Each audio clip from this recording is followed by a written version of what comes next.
Hello students of 8th standard. In the previous video, we had learnt about Indian Constitution, which starts with preamble. We had also learnt about how Indian Constitution was formed. We have learnt about the creators of the Constitution and why do we need Constitution, that also we had learnt. Further, we had learnt about two salient features of the Indian Constitution, that are democratic rule and secularism. In this video, we are going to learn about rest 3 special features of Indian Constitution. They are Republic, Federal State and Fundamental Rights. Let us start with Republic. What do you mean by Republic when we say India is a Republic country? Republic means the powers to govern the country are directly or indirectly taken from the people. So, the meaning of the Republic is the government that obtains powers from people directly or indirectly. So when we cast vote, what happens? The representative becomes our leaders and they run the country on behalf of the citizens. So the powers are directly or indirectly taken from the people to run a country. Okay, next. Powers to govern the country are not in the hands of few privileged people. Privilege means some advantage, special advantage is given to few people, that is privilege. So in India, we do not give special privilege to certain class of people and they can run the country. It is not like that. Anyone can contest for the election. Okay, so powers are not given in the hands of few privileged people. In fact, it is in the hands of entire nation. So irrespective of caste, class, religion or gender, anyone can go and contest for the election. So everyone is equal here. India has adopted democratic republic system of government. It means India is democratic as well as it is republic. So India doesn't have a monarchy or dictatorship kind of government. So this is about republic. Next, things to know. Any common person, man or woman, be it a hawker or a vegetable vendor, can become the sarpanch of a village. For example, a Mason Manji Bhai contested election of Legislative Assembly and became the member of Legislative Assembly. That is, he became later on MLA. Now, see, anyone can contest for the election. It may be a rich person or a poor person. Maybe he's belong to urban area or rural area, doesn't matter. If he is educated or uneducated, that also doesn't matter. So here if you see in this example, anyone can contest in the election irrespective of any of the things. Okay, there is no discrimination among the people on any basis. Okay.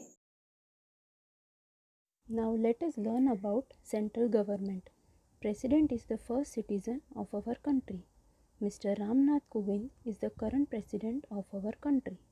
The president is elected for a period of 5 years. The central government has 3 organs, namely legislative, executive and judiciary. The legislative body, that is parliament, makes laws. It is known as Sansad Bhavan in Hindi. Parliament consists of 2 houses, namely Lok Sabha, that is lower house.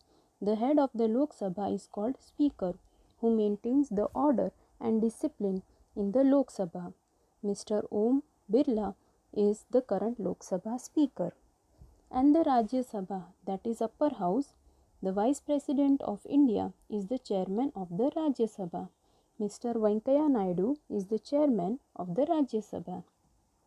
Next is executive body. The executive body executes the laws made by the legislature.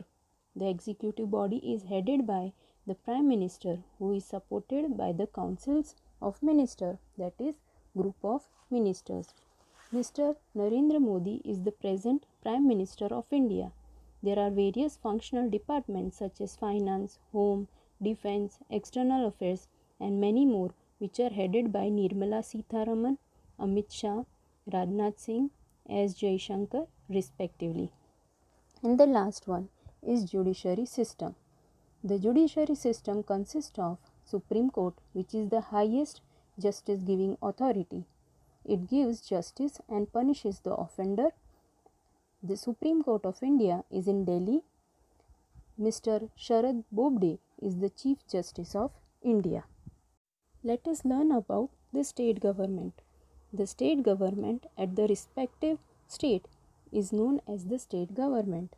The state government is headed by the governor, who is also the first citizen and the constitutional head of the state. Now, he is the head of legislature, executive and judiciary. Mr. Acharya Devvrat is the governor of Gujarat. The legislative body has two houses, namely Legislative Assembly and Legislative Council. This is a law-making body of the government. Every state has either one or two houses. Legislative Assembly, that is Vidhan Sabha, is also known as lower house, where the members are directly elected by the people. Legislative Council, that is Vidhan Parishad, it is also known as upper house, where the members indirectly elect by the elected representatives. Gujarat has only Legislative Assembly located at Gandhinagar. Most of the states do not have Legislative Council. Under the executive body, we have Chief Minister of the state and Council of Ministers to assist him. The executive body implements the laws made by the legislature. In state government, we have local administration, which comprises of panchayat and municipal corporation and municipal boards. Next, the judiciary. The judiciary consists of High Court, District Court and subordinate courts, where people go to seek justice. The highest judicial body within the state is the High Court, under which there are courts at district and taluka levels. Mr. Vikram Nath is the present Chief Justice of Gujarat High Court, which is located at Ahmedabad. 3.5 functions of the government they have shown. So here in the picture, if you see, public opinion is taken by casting a vote. So people give their vote to their representatives. Okay. Now representatives, when they are selected, they become the leaders for the public. Then laws are enacted. It means laws are made which are then implemented by the citizens of the country. And this is how the functions of the government takes place. Organs of the government. Legislature, executive and judiciary are the organs of the government. What does the legislature do?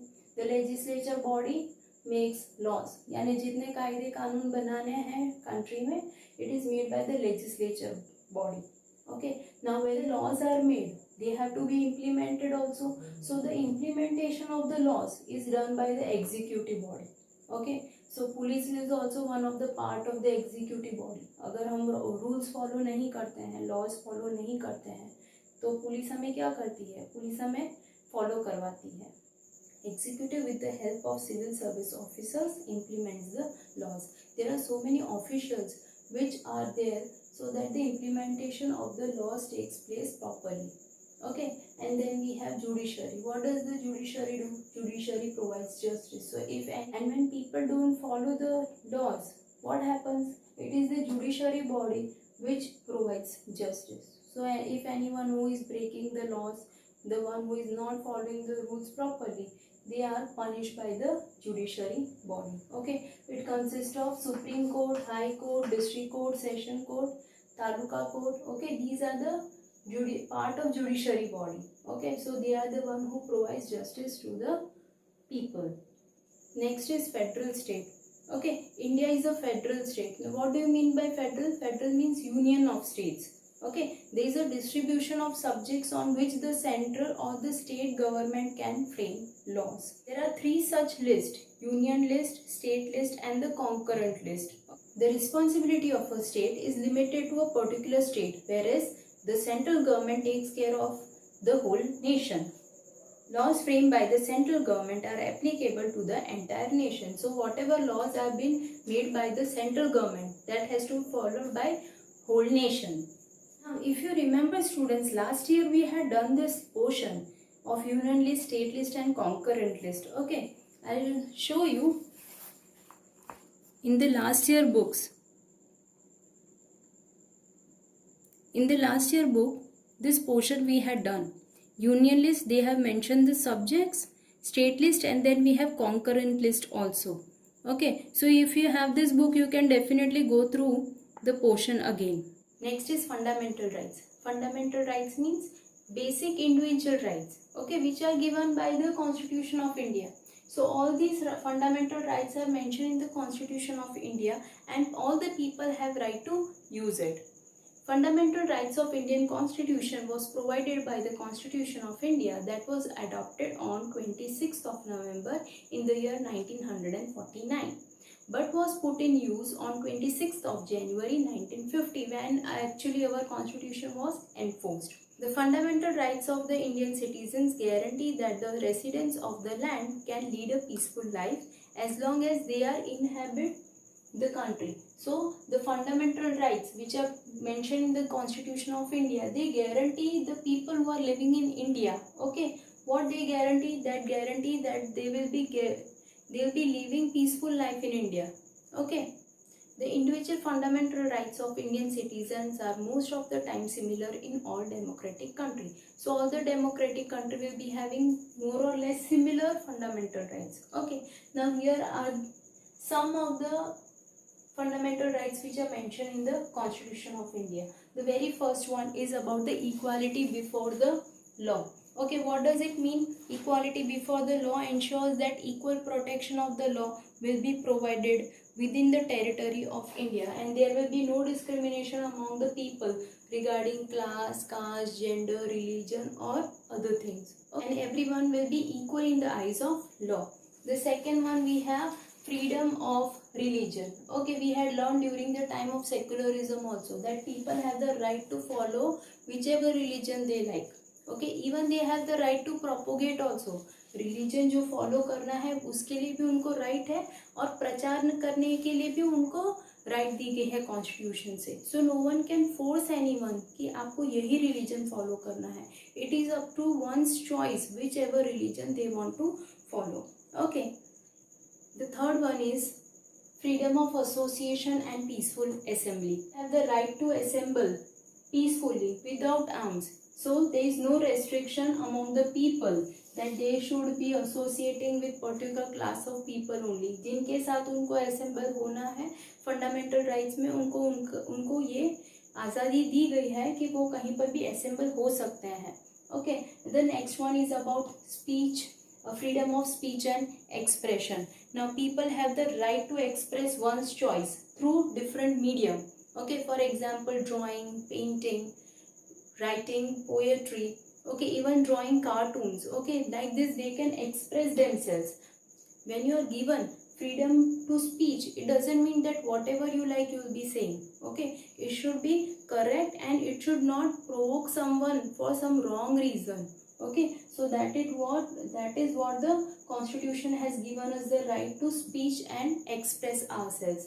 The next one is about right to constitution remedies for the protection of civil rights. If anyone's fundamental rights are being violated, okay, if there is any type of denial for the fundamental rights, people can definitely approach to the court for their protection. Okay, so fundamental rights are given to all the people and they have the right to use it. Okay, here we complete our chapter. Okay, on the last page of the chapter you have question answer, fill the blanks and identify me. So I have covered all the points in the video regarding the question answer. So find the answers and write accordingly, and you have fill the blanks and identify. So when you go through the chapter you will get the answers. You need to write all these main points which I have written on the board, as well as you have to draw the flow chart, write the question answers, fill the blanks and identify in the CW.